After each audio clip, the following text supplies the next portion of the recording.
Welcome in, everybody. It is Disney Dialogues again. I'm here with my lovely counterpart, Jen. It's a Thursday night, and we've got another amazing guest. These just interviews just keep getting better and better. I'm so excited about our guest tonight. I'm so excited for everybody here that you decided to come in and see this. It's going to be great. I It promise. is. It is going to be great. It's an important night or a special night when the guest before says sees who's coming on and goes, "Oh wow, you've got like with Kenny backstage last week when we were finishing out, and we came back in, and Kenny goes, "Oh wow, you've got Mark Page next week. That's pretty cool." So I love that, and we're going through. So, and you mentioned the people. We wouldn't be doing it without the people. So a quick hello to Fred O'Malley, David T, Lamont Gray, Paul Engel, Zippity Doo Doug, Cakes is in here. Hello, Pat. David T is in here. JC Skipper Brian, Miss Gloria Thibodeau, Miss Debbie Bernfeld. Great to see you guys. Paul Engel, not sure if I said you, but I want to make sure I did.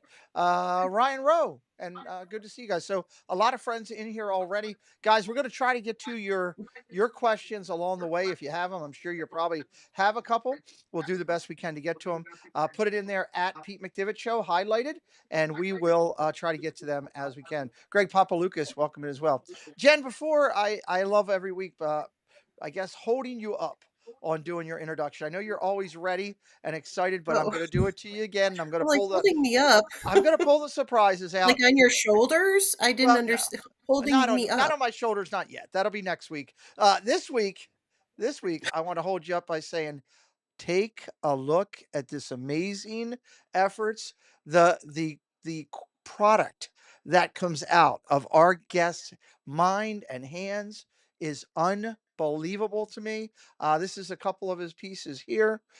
Look at this. This is just incredible. I know you're not a Stitch fan, but how can you not be impressed with the artistry of that? It's just incredible.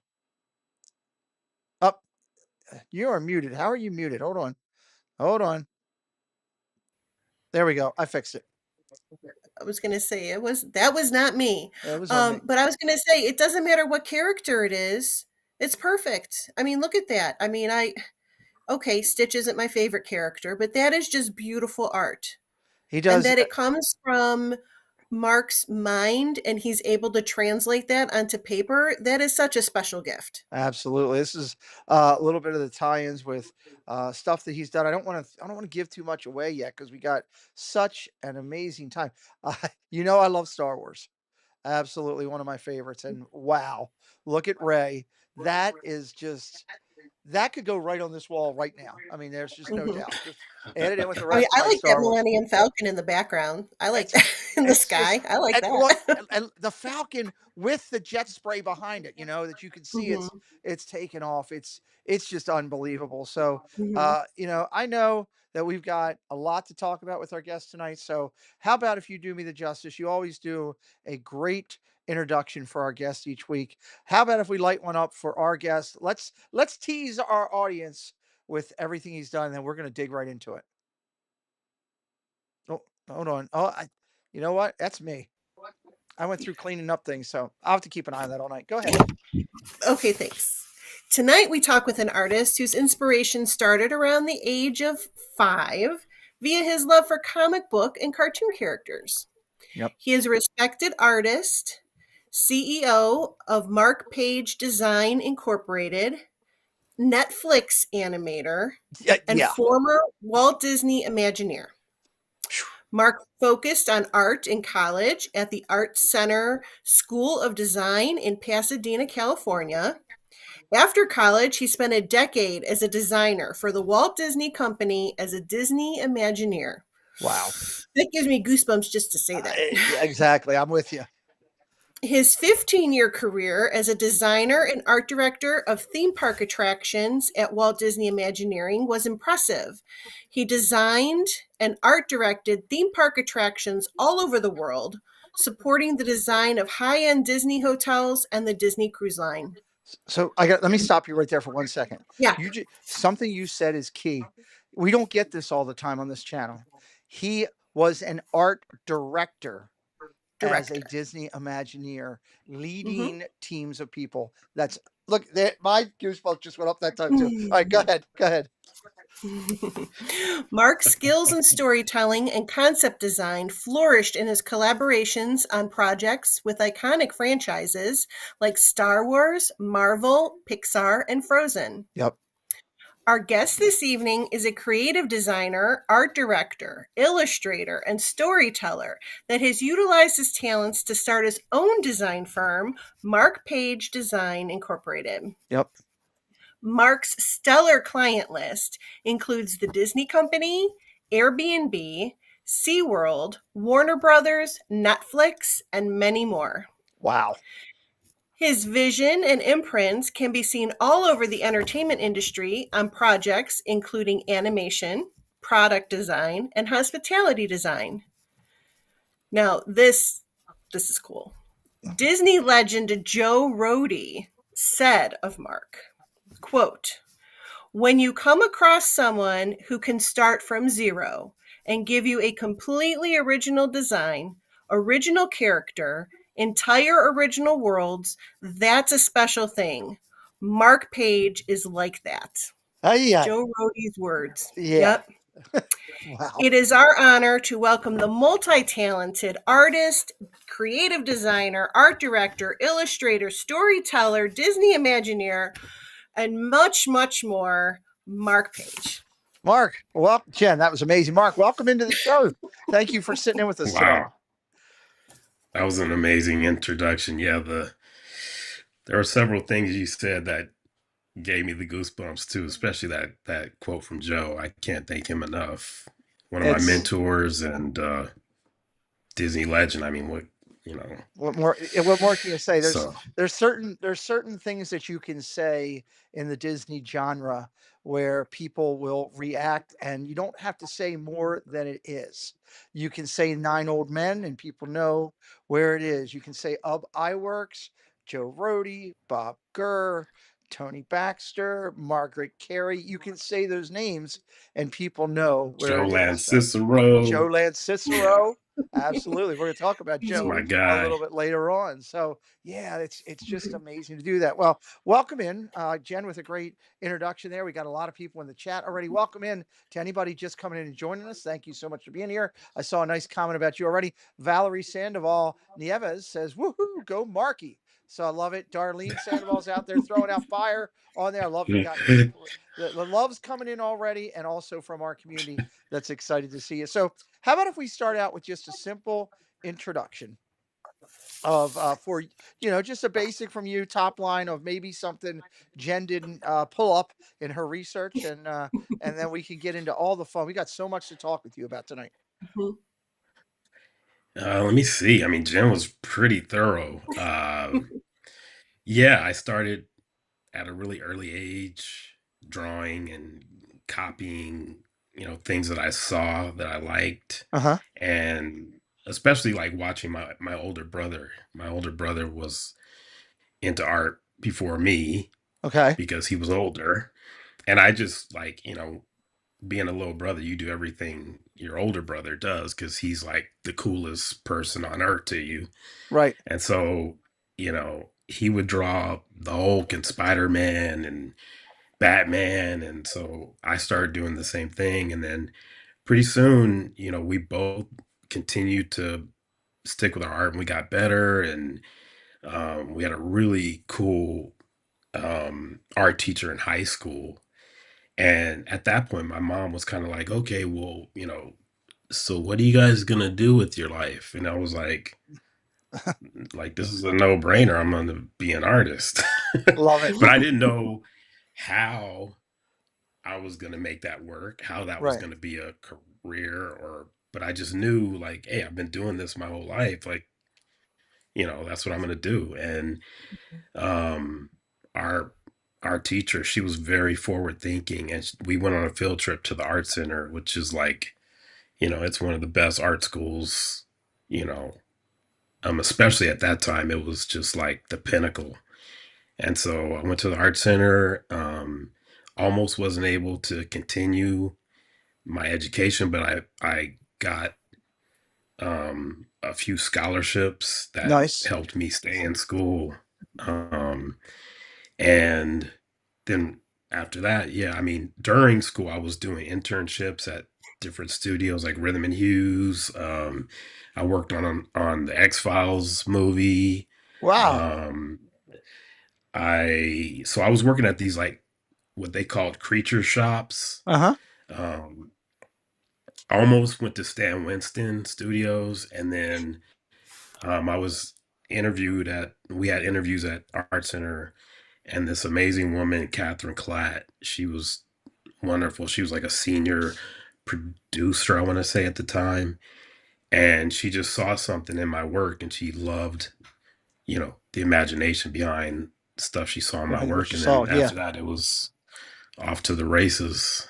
Once you get going, man, they know your name. That's a great thing. I love that. I love that. Get a lot of nice comments coming into the chat. I'll highlight them as many as we go through.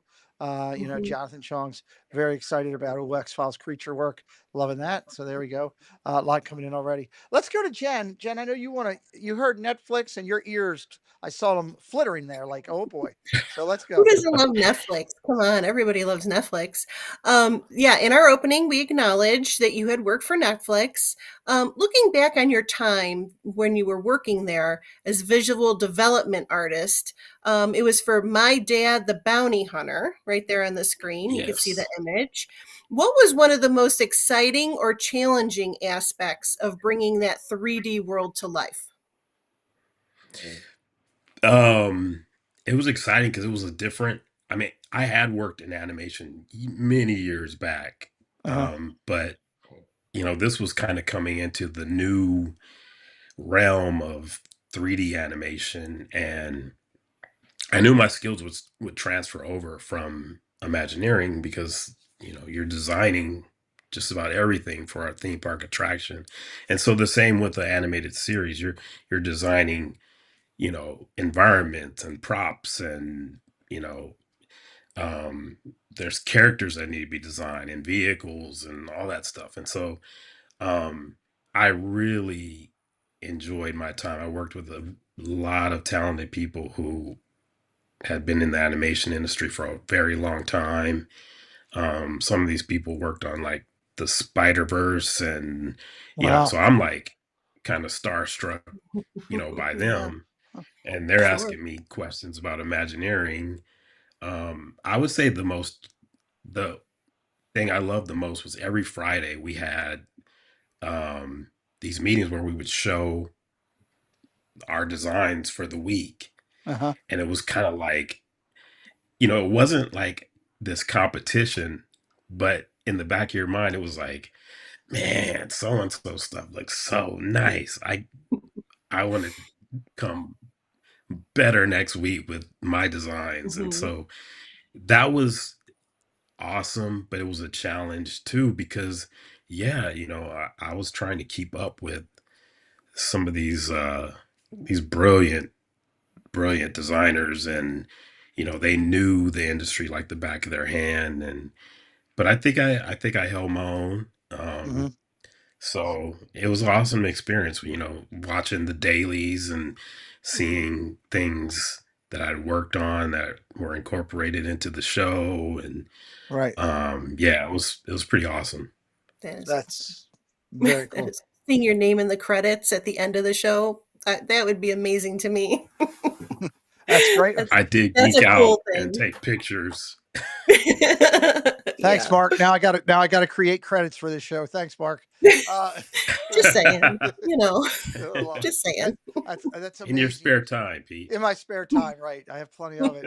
I love it that you had to create a world from scratch again, referencing what Joe had said about you as an Imagineer, and here you are doing it with this. That's really cool. And to work with Netflix Mhm, is just superb. Well, I want to mhm, I want to take a Right. chance because one of the things that I've heard as I did my research with Jen for this interview, I heard many people talk about in interviews that you had done previously. You've described your art as fantastical. I thought that was a pretty cool word, and I started looking into what it. Could you explain, to everyone what that means to you? Is it about escapism, pushing the limits of reality, or is it just sometimes more personal in how you see the world? Yeah, I think it is kind of like pushing. the boundaries of reality. And it's funny. There was someone who saw some of my steampunk stuff, and they were like, it looks different from a lot of the steampunk art that I see. It feels very fantasy, Right, very, Mhm. rather than like kind of heavy, mechanical, right, clunky. And that's when I kind of came up with the term. It's like it's mechanical. But it's a lot of fantasy. It's based on. Mhm. I mean, a lot of the vehicles are based on like marine life or creation that we see in the world, and right. kind of paying homage to animals. And this is kind of like my attempt to copy that in a steampunk Type of style. format. Okay, I like Mhm. it. That's a good. Yeah. Love I it. love it.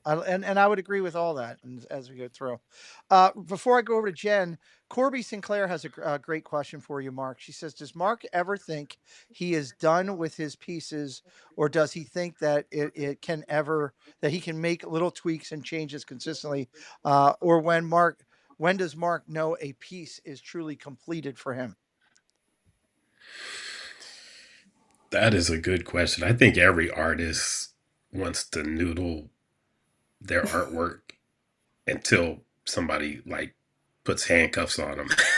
um, so I think it's just you're getting close to a deadline, and you better just hurry up and say, okay, call it done, and you got to be good with it. You got to be, you know, um, just accept what you did. Hope people love what you did, and there's certain things, of course. I can look at a lot of my pieces and like, man, I really wish I had have done this or that. But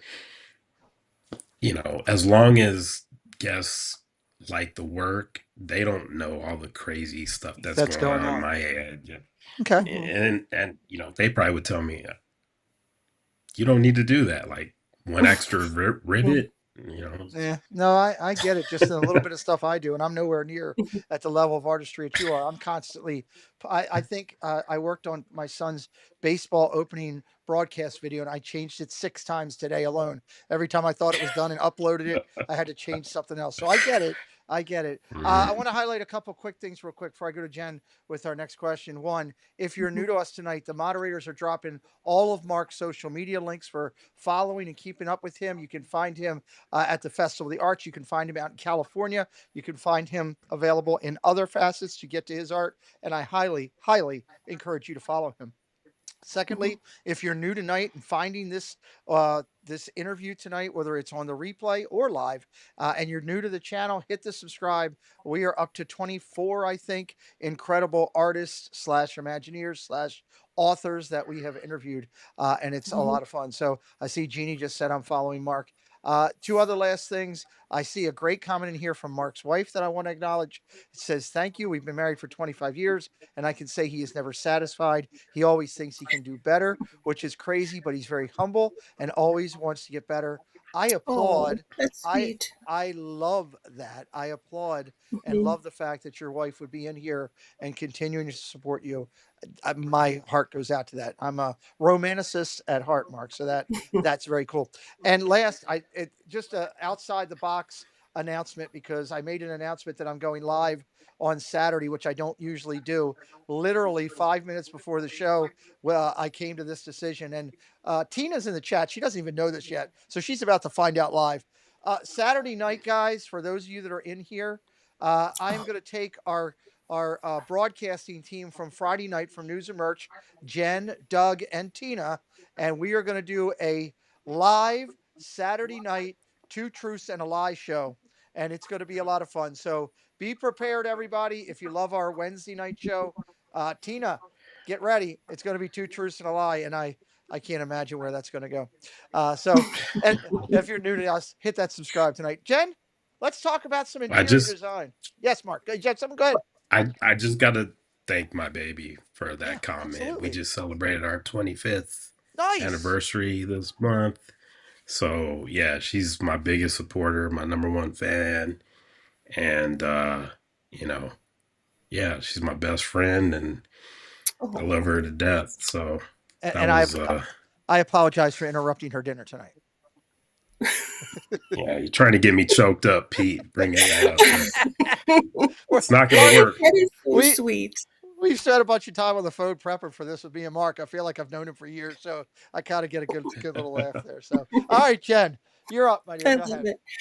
I want to switch to talk about a different type of art, and that is your interior design work. It spans from boutique ice cream shops to Irish pubs, each with its own unique atmosphere. Look at that. That is just something I have to have in my house. But, anyways, how do you approach creating spaces that not only look beautiful, but also enhance the experience of those who visit? And how has this ability shaped your career? Well, I've always been intrigued by what interiors can do and how they can make an experience amazing and how they can make guests feel. Um, and so I just recently started, I've been playing around with AI. I know that's controversial, but I've been playing around with AI for about Mhm, 3 years just because I think as an artist, you have to continue to look where technology is going. And Yeah. even if it changes or whatever, yeah, it's like at least, I'm familiar with the language. And so um I there's so many things I want to do and so many things I have in my mind. I just cannot create them fast enough if I do them by hand. And so AI, by using it, was a great tool for me because I have these visions of these environments that invoke a certain feeling. Uh-huh. And people would say, "Oh, well, he just got on the computer and typed in some words," and it's like, no, it's there's more to it than that. It's mhm, thinking of what are the right color combinations, what is the style, um mhm, what camera lens, what kind of camera lens are you using to capture the right lighting, what kind of rendering engine are you using to capture the right atmosphere. And so there's a whole art to when you put in your prompts. And some of my work, I will scan in a sketch that I've done and then use that in conjunction Oh wow. with AI. So I mean, a lot of people mhm. love the stuff I'm doing. Of course, there's some people that don't like it. Like I said, it's kind of a controversial topic at the moment, but I'm not going to stop using it when I get results like this. And um I would love to work with an interiors firm and um just push things to the next level. Mhm. Very cool. I'd like to believe that if Walt were alive today, that he would look at AI and um, where our world is going, and I believe he would have a whole division of finding those that can take that concept from their brain and put it to the screen. Oh yeah, So, it's that. So, Theron, long Walt was language. always on the cutting edge. Yeah, Yep, yeah, sure absolutely. was. I agree with you with everything I've read. I agree with you 100%. Theron says you need to make a tutorial on how to give different efficient prompts to create AI work like this. Welcome in, Theron. Thanks for joining us tonight. So, There, and hey, how you doing, brother? No, I'm currently working on that. I'm actually working on a whole curriculum. I want to teach a class on different workflows. nice. Um, Mm, so yeah, that's something I'm working on in the background. Very So cool. Okay. hopefully, sign me up. yeah. No. Where do I sign? All right. Well, I want to go over and I want to talk a little Aqualab because I know Zippy Oh Doo yeah. Doug is in here and he is a diehard Donald fan and everything to do with ducks. So, my question to Mhm, you is, and I should acknowledge to everybody that Mark played a key role in designing the Aqualab on the Disney Cruise Line under the leadership of Joanne Cicero, crafting both the story and the design as the art director. Again, I'd appreciate, Mark, if you could share with our audience, kind of your passion and the effort that went into bringing this experience to life, and how you base storytelling Yeah. with design, and what is meant to contribute to such an immersive Disney attraction. Well, this whole story centers around Donald's nephews, and of course, they're very curious and not the most well behaved or obedient ducklings. Yep. Um, and they Mhm. love poking fun at their Uncle Donald. So in the first Aqualab, we didn't have this character presence of this Donald Boiler. It was more a lot of well, we had one really cool showpiece, which was a boat that kept leaking, and the idea was that kids were supposed to stop the leaks, but like the more they would plug up the leaks, the more they would get wet. Well, So, right. you um, we weren't Was trying to let them, win. was that a Disney choice where they came to you, or did was that an opportunity where you had to bring Donald's nephews to light? Because again, I think those are special characters that Disney, to me, doesn't use enough. Yeah. Yeah, no, that was part of like the overall, story was that this is the conceit is, you know, well, that is I shouldn't say the conceit. That's what happened. Donald's nephews, built I these love it. contraptions, Mhm. and one of the things I wanted to do was like, there's instructions when you go to a water play area for certain things that are interactive, there's instructions on how to do it. Well, I was like, let's have some fun with that. And all the instructions are like comic book cutouts. So Okay. it's like one of the nephews with a word bubble, and he's saying, what to do at this particular area. And so things like that, just, they harken back to the old, Donald comic books, Yeah. and just makes it more playful than, if we had just a regular sign saying, oh, pull this lever and push this, whatever. Right.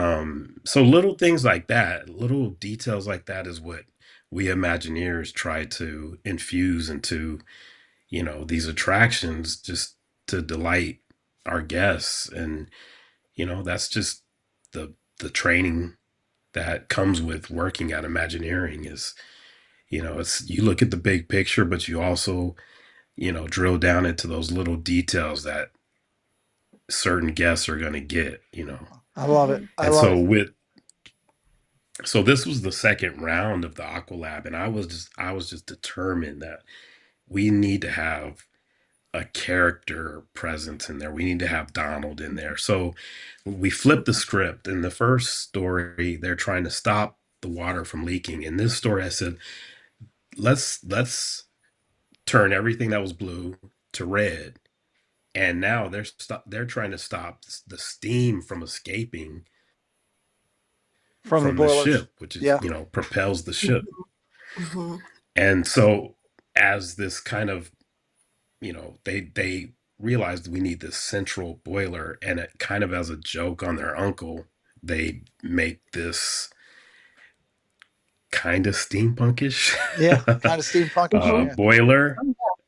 Um, and so, I took it upon myself to do the 3D model in ZBrush, and was able to, paint it and light it.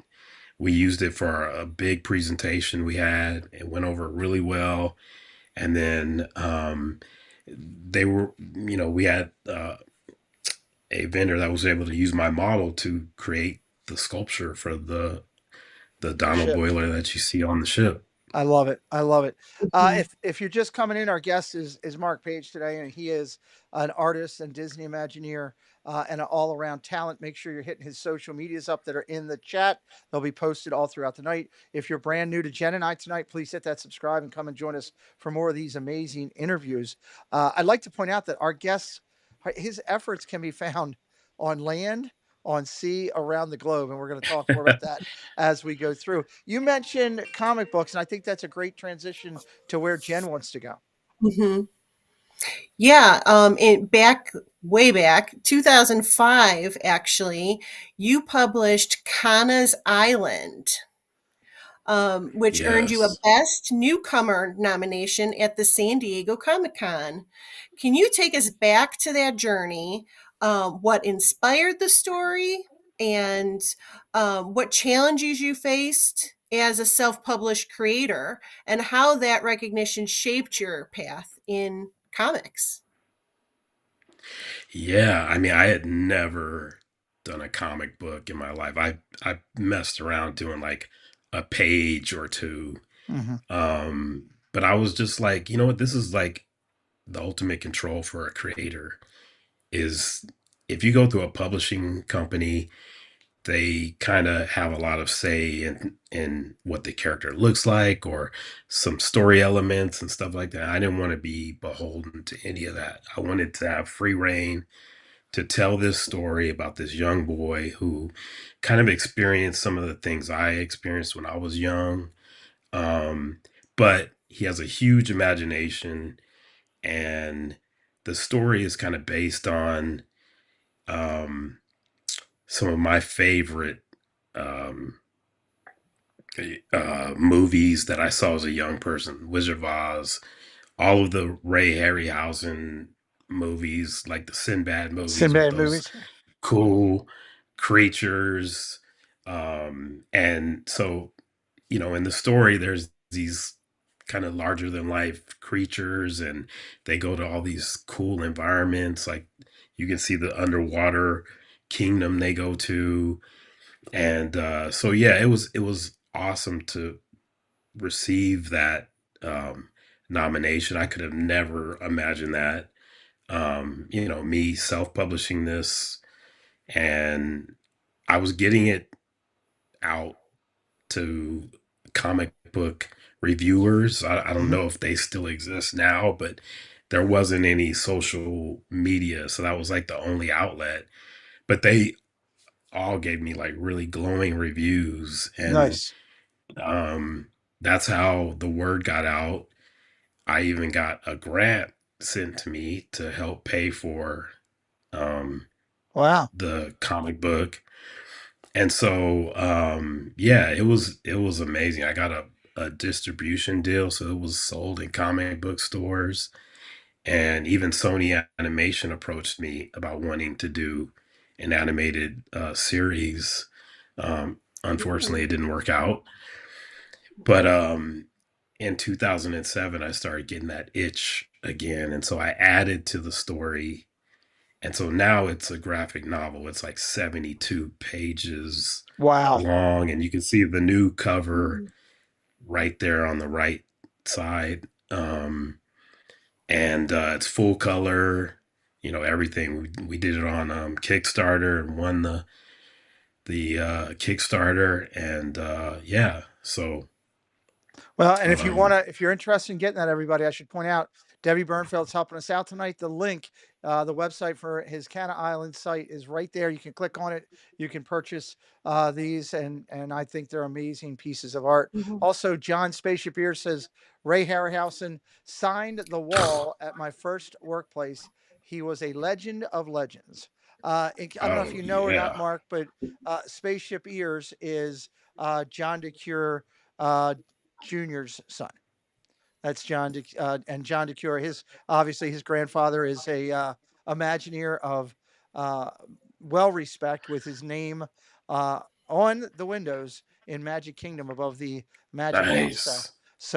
Yeah, well respected in our Wow, community for John, the John DeCure family, as we say. Mhm. So we appreciate John being in here tonight. awesome. So all Yeah, right, thanks I for want to weighing in, John.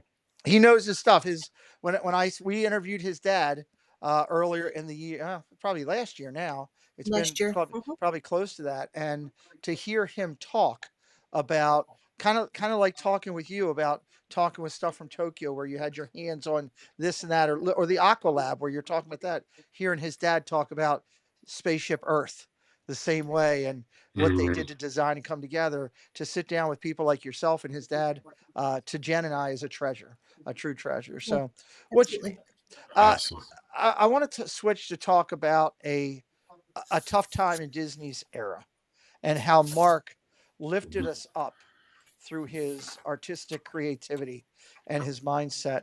For those you don't know, before I explain or ask Mark this question, Lane Graves was the young little boy that unfortunately, before Disney had more safety operations up there to protect its guests, not thinking that an alligator would ever attack.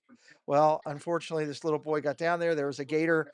He pulled the little boy under and he drowned. And it was a devastating time for the family more than anybody else, but Uh, also for Disney. I thought Disney handled it with quite tact, trying to handle it right way. mhm. And they went to Imagineers and asked for help in creating a memorial. So, with that little story explained to everybody here tonight, Mark, what I want to ask you is, being the Imagineer that was asked by the Walt Disney Company to design the memorial sculpture for Lane Graves, had to have been an incredibly emotional but profound honor at the same time. Can you share with us what that moment meant to you and the message that you hope to convey through your work of this sculpture? Yeah, well, I mean, I have to give credit to all my fellow Imagineers because I wasn't the only one that um, submitted designs, but I was definitely greatly humbled and appreciated that you know they thought to ask me to contribute some ideas, and I think that I tried to put my place in you know the shoes of his parents and what it would be like, you know, just despair and this piece to me, I did two designs, and um, his parents chose one of my designs, which was this lighthouse, and they wanted to know how I came up with the idea, and I just Mhm. because of my spiritual beliefs and stuff, Mhm. I believe in hope and I believe in faith and I thought what brings more hope to someone who's lost at sea than a A lighthouse? lighthouse. Yeah, And it's great. Guiding it's light. simple, but it to me it felt like a strong um just a strong statement to say that there's hope. Yeah. And Mhm. the two stars represent that he was 2 years old Hmm. when this happened. And yeah, I mean, I got to meet his parents via Zoom, and it was very emotional for us. And uh, you know, they were thanking me, and I was like, no, this is, you know, Right. this is for the company. This is like the least we can do is show our love for your family and our empathy for the loss Absolutely. and I was just glad that I was able to play a part in that. It was one of the most special things that I was involved in. Um, Well, I think in my career. I love the beacon of stability concept that you have there on that. I love the fact of the two stars. I'd read about that with shared it with Jen, and we had a very emotional few minutes as we were talking about this and preparing for it. And I'll also say, and I said this, I told Jen that I had said this to Mark. For Disney Imagineers, for the effort and the love of their own soul that they put into their art pieces that they do to bring us the magic that they do. Um, One, to be able to bring a little bit of a little bit of levity to hopefully his parents to for this whole thing, but to also have your name synopsis tied in with something that I believe here will be here for long past all of us our time on this earth, where people will be saying your name. I think is a great thing. So kudos to that for the great idea and for what you did. I absolutely love it, love it, love it. Jen, Thank you. let's go. Let's talk about. Let's switch to a little lighter topic for us. And you and I, we love Jen and I love going to the festivals to be able to sit back and watch guests interacting with celebrities, artists, authors, Imagineers, all that stuff because it's always fun to watch. And I know you had a question about that. Yeah, we know that you've had the opportunity to interact directly with those who purchase your art at Disney, whether it be at Disney California Adventure or at the Epcot Festival of the Arts. How have these experiences and conversations with Disney fans impacted you as an artist? And what have you taken away from those moments? Oh, it's been amazing. I mean, um, it's, for artists, we can be very hard on ourselves. We can be very, mm, yeah, we can really criticize ourselves.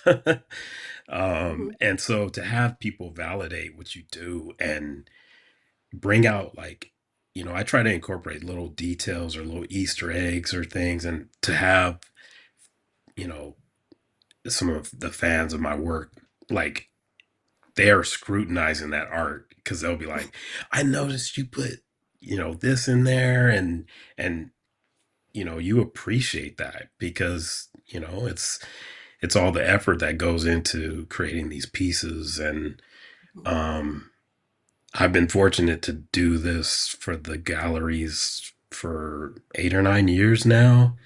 Wow. Um, and so it's just,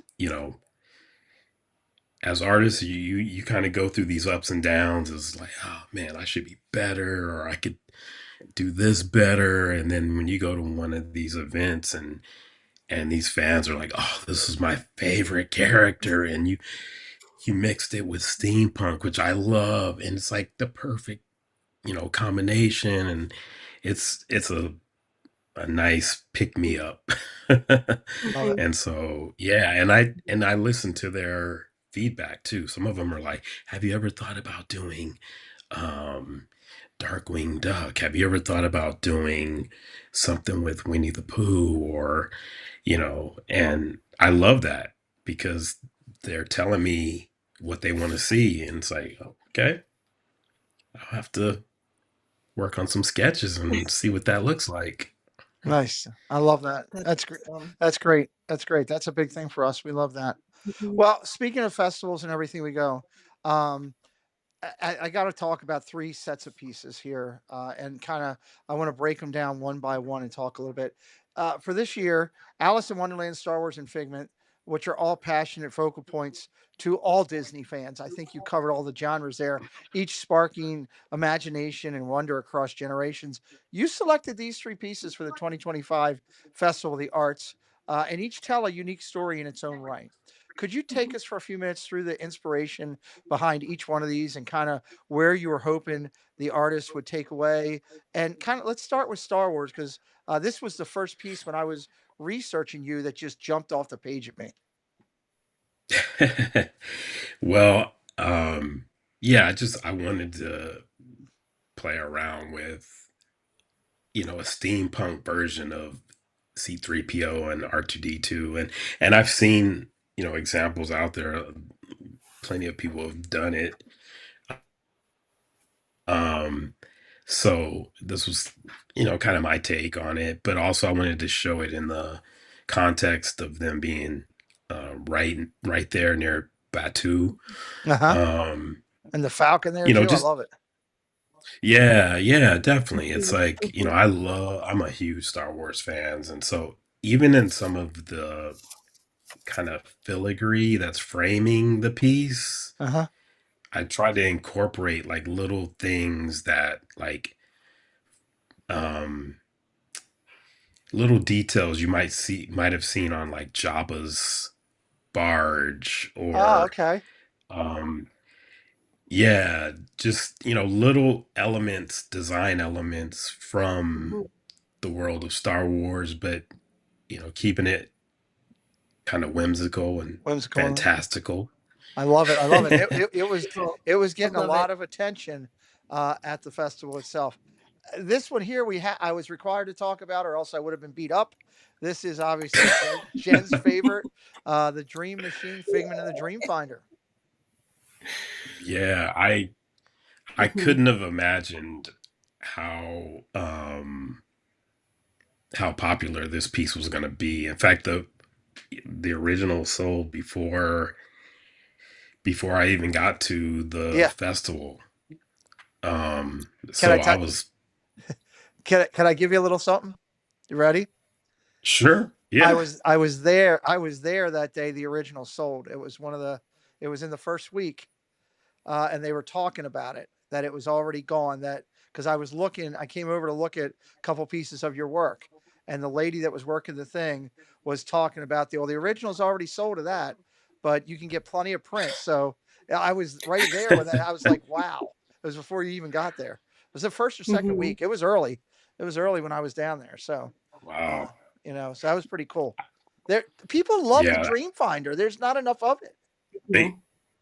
That's that's it. what I kept people kept saying, you never see anything with the Dream Finder. And I mean, I just kind of did my thing. And uh yeah, I once the original had sold, and then um some of the guests that were coming up to me, if you look on my Instagram, there's a picture of a lady who her hair is like totally like red and orange and yellow, and she's wearing like light purple, and I mean she's like Figment Figment.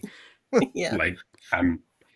and I mean I was just like, people really have love for these characters. And Yeah.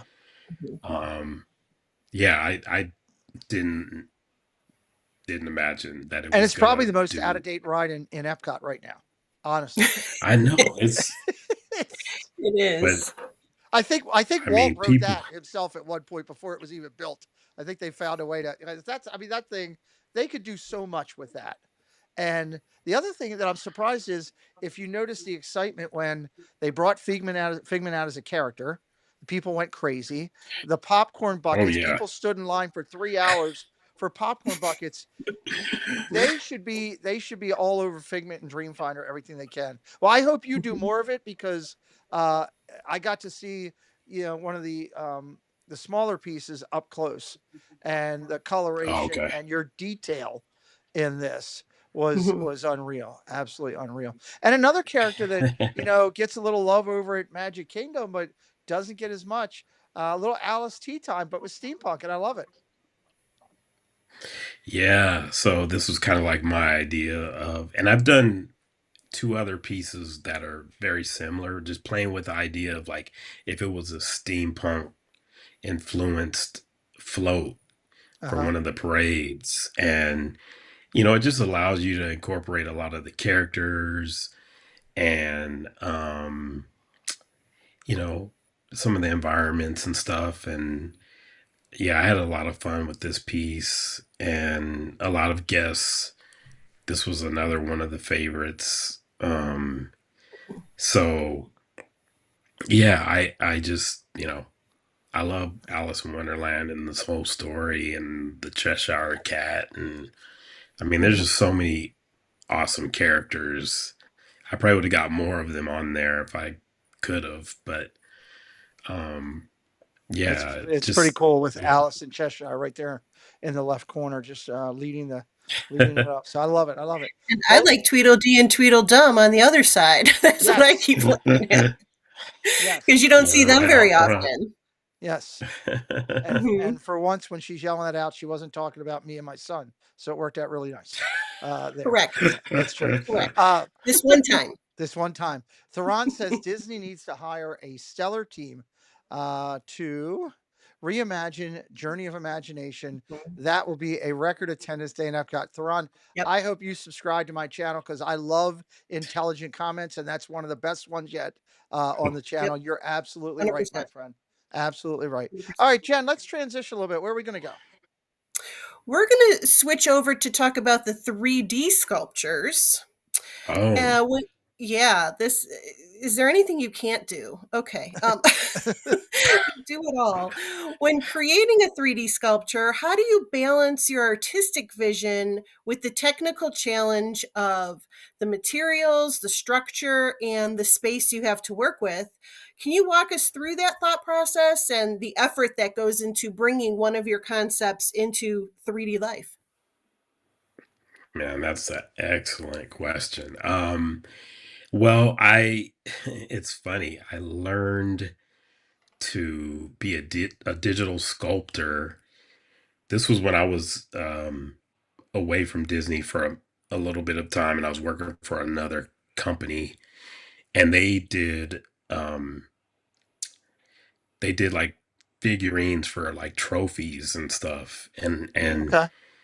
it was kind of wasn't the most fun place to work, but it was like had to work somewhere, and they were hiring, and but my manager, he was really forward thinking.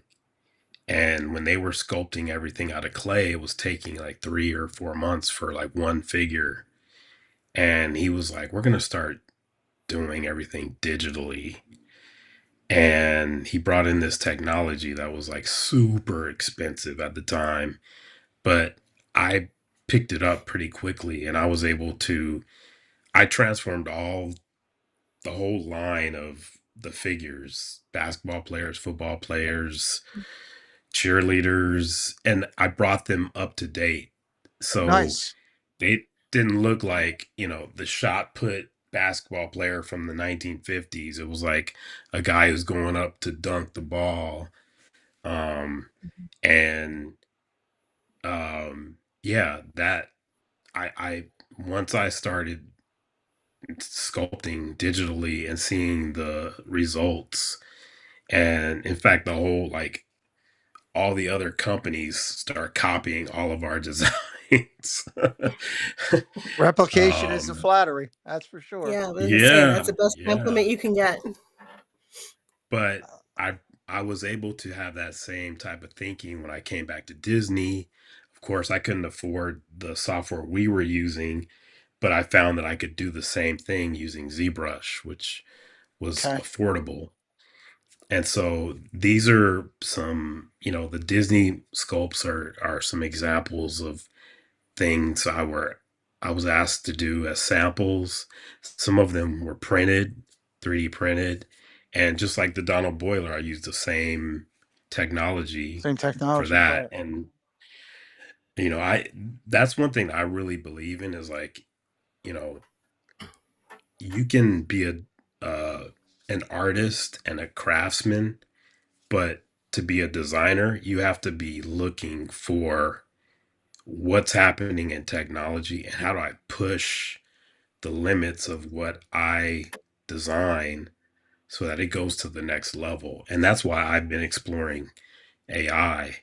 Um, but back to this, the character on the bottom is I love writing stories and coming up with my own characters, and so these are just some camera shots of a 3D sculpt I did of this character, um, Very cool. for a story I'm working on. So Love it. I love it. Very Love it. Love cool. it. Love it. And again, So like cool. Jen says, Jen's right.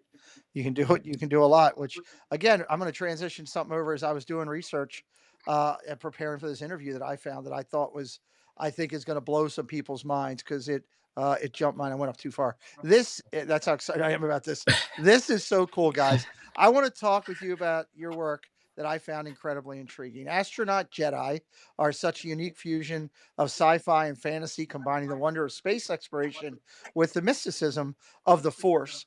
Could you share a little bit of the thought process behind designing them, the complexity, the incredible Wow. detail, and just how these worlds come together for you in such a seamless way? Mhm. yeah, I think this is a perfect example of learning how to use the technology of AI and also being creative with the prompt. Again, I, you know, I've come in contact with people that feel that like if you're just typing in words, you're not a designer, or the AI is doing everything. But it's my imagination that comes up with Mhm. these space Right. Jedis that you know I can imagine them being, they might be guarding Darth Vader, or maybe this is a whole nother version of Star Wars in the future. Future, right. Mhm. Yeah. And so that was kind of the thing I was playing with. But I mean, I infuse the prompts with different. um I'll take like architectural styles, and I'll take different artistic references in my prompts so that I get something special. I get something that I like and that looks different. Um, and that's the thing that I stress is like, unless you have the knowledge of architecture and you know Art Nouveau and Art Deco, and I mean all these different things, different camera lenses, different ways of rendering an image. Right. Not to mention, wanting to get like a front and back view, and you have to learn the language so that Mhm. the AI um, prompt will be effective. So, I mean, this is a perfect example of that, and so Really yeah, I cool. mean, It's really cool, and I thank love. you. I think it takes a lot to not only to get it out of your head, but also to get the prompts correct to get to that. It's just another tool. It's a tool in the toolbox You're right. that you have to use to get to that final what you're trying to do. So, and speaking of having tools in a toolbox, you definitely had some serious tools in your toolbox.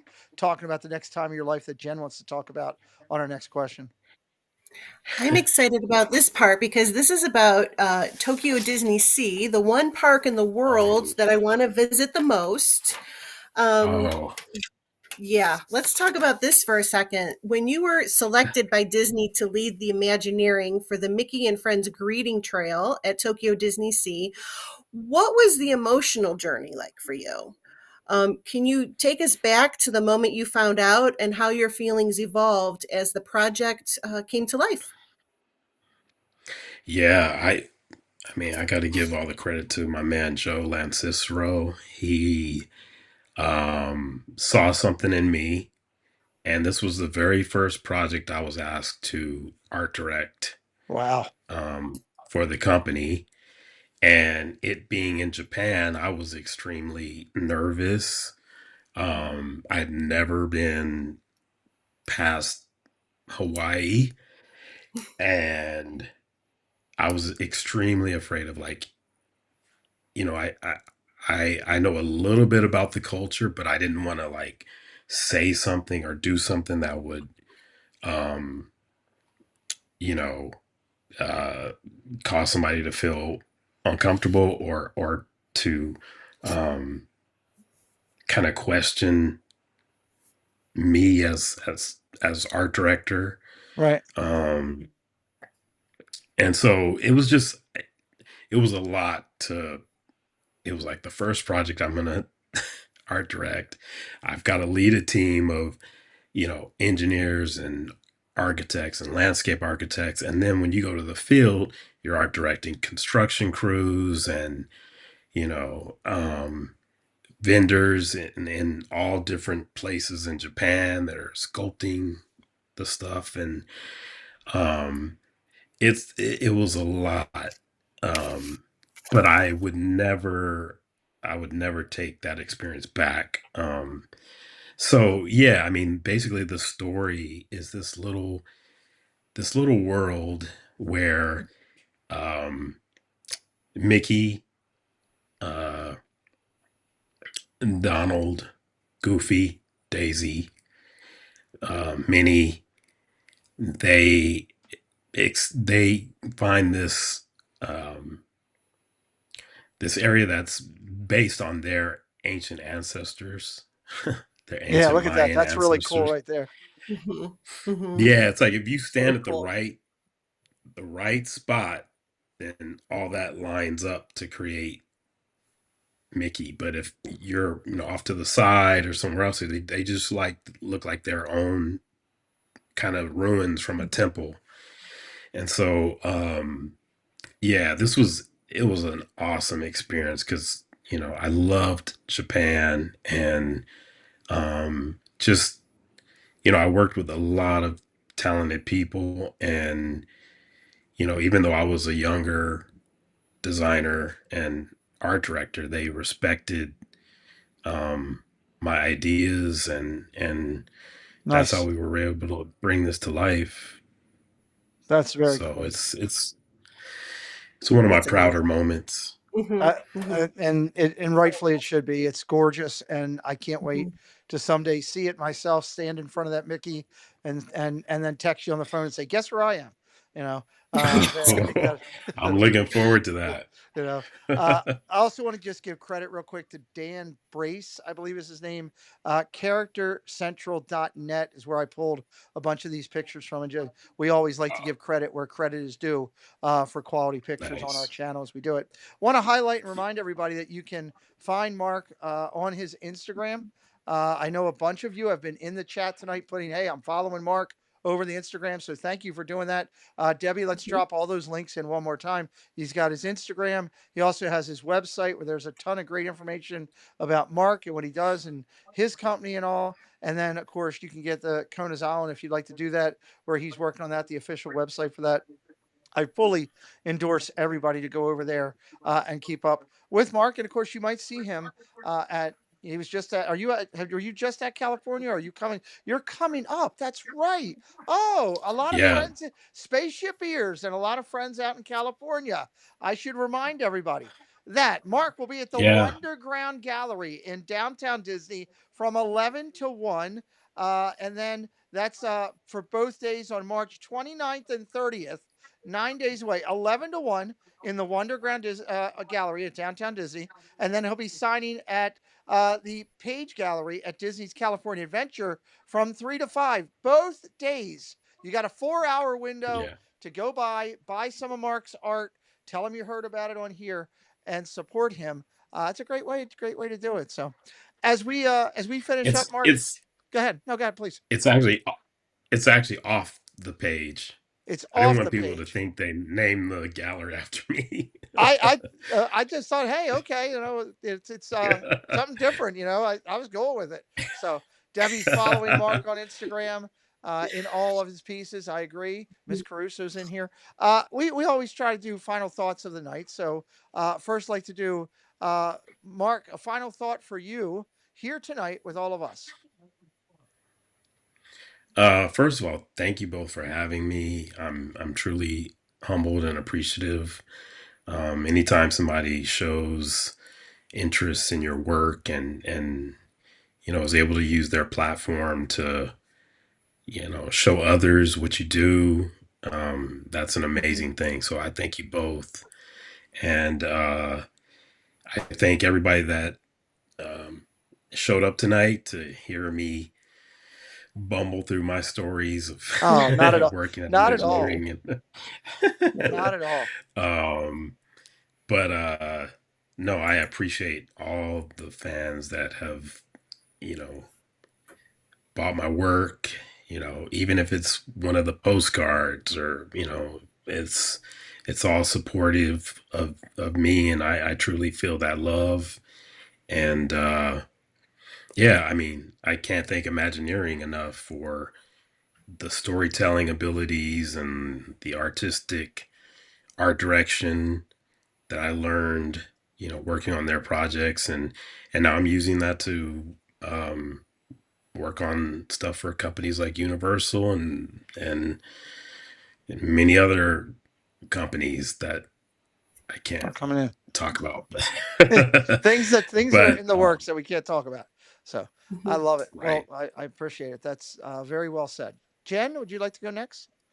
Sure, sure. I feel like every time we do one of these interviews, I say almost the same thing, where you hear that somebody is an artist or you hear that somebody is an Imagineer, and you get like a preconceived notion in your mind of what that means. And then we meet you and we hear your stories and we see your work and we see how the uniqueness of what you are able to bring to the world with your 3D sculpture, with your steampunk, theme parks, um, your interior design. I mean, your graphic novel. I mean, come on.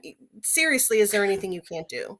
So it's just such an honor to, I say, peel back the layers of the Mhm. onion to see everything that you're able to do. And it is truly my honor that I was able to be here tonight and interview you and hear all of your stories. So thank you very much for sharing your vision and your artistry and your stories with all of us here at Disney Dialogue. So thank you very much. Thank you. That's awesome, Thank Jen. you, Jen. That was beautiful.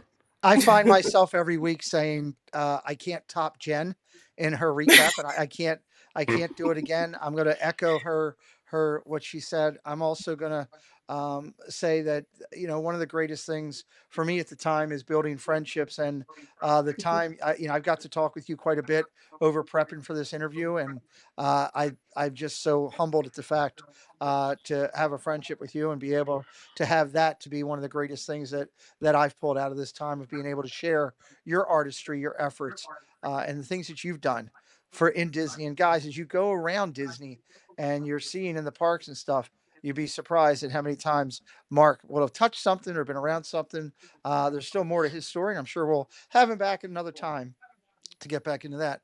Mark, I encourage you to take a look at, probably won't be tonight. It'll probably be 24 hours. It usually takes for the stream to render, but there is a lot of great comments in here. Theron would like to know, do you have a dream project? Let me ask you that real quick. That's a good question. I do. Okay. I probably Ooh. have more than one. Um, Mhm. and I've been playing with some visuals for that story.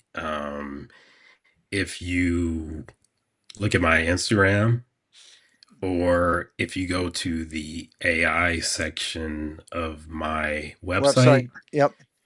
you'll see some samples of this kind of epic Yes.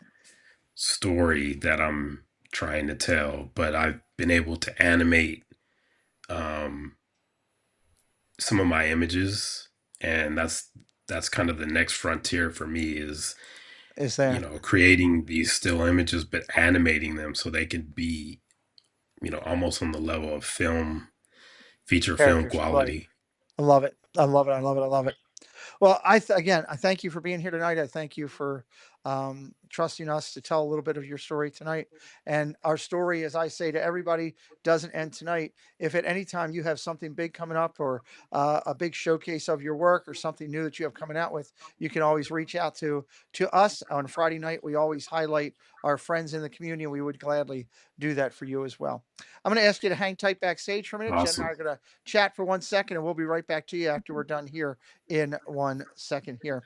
Everybody, I want to thank our guests tonight. It's been another incredible, amazing night here to learn so much. Again, we did have things pop up that I'm like, wow, I didn't know he did that. Even as they did all this research, so that's I think like you said, that's one of the cool parts of what we do.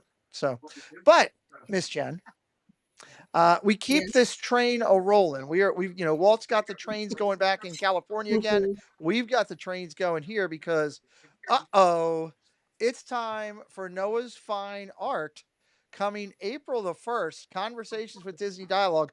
Noah Elias will be here with us in the studio. We keep the big names coming when it comes to Disney art in our community. Got to be excited about Yep. that. Yeah. I mean, we are giving you the best content that we can. Pete has busted his tush in trying to get all of this lined up for this great content for the channel. And I hope everyone is enjoying it. And it's not going to stop here. I mean, Noah Fine Art is just the next step in the process. There'll be We many actually more after him. And we just want you guys to come along for the ride. Well, we actually can let everybody know that we're working on getting some other Imagineers that I'm hoping maybe we'll get lucky enough to tie in. We have a couple artists that are big in social media and Disney that we're talking to, a couple other big social media content Yep. creators. We're just going to keep this train going. Also, a couple Disney authors that I've reached out to. So a lot more to Hmm. come on Disney Dialogues. Musician. Musician, yeah, Can we I have a say that? musician Musician. as well. We got some good stuff coming up. Hmm. Want to let everybody know about two things real quick before we say goodnight. One, I will be live tonight doing Disney Dialogues. It's a special episode. Chris is prayers to Chris. We hope he's getting better. He had his surgery today, but since he's not going live tonight, I am going to go live. Disney Dialogues for a hangout tonight and have some fun. I may open up the phones and let people call in. You never know who just might ring that doorbell. Insomniacs. Insomniacs, yes, Insomniacs. Insomniacs. Thank you. And then on Saturday, we are going to do a special episode of Disney Insomniacs where I take Doug, Tina, and Jen, bring them in. We are going to play Two Truths and a Lie with them. And there's going to be some really cool bonus points to give out. I am going to give you, you're going to hear the statements. You're going to have to guess who said this, and then you're going to get a chance to guess what is the lie. So it'll be a double chance for points. And I didn't tell anybody this yet. If Jen, Doug, or Tina is able to stump everybody, they're going to get 10 bonus points that night to themselves. So a lot of fun to be given out Saturday night. It'll Chris be will be fun. off that night. That's the only reason I'm going. I know he usually goes that night.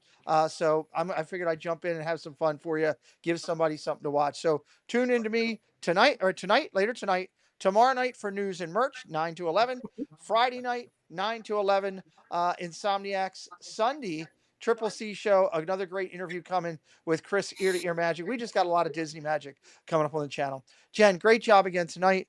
Incredible fun with our guests. Can't It's my wait for the honor. next time we're together doing this when it'll be Noah coming in with his fine art. It's going to No. be a blast. So, good night, everybody. It's been our fun to dialogue with you tonight. We will see you soon. Bye bye.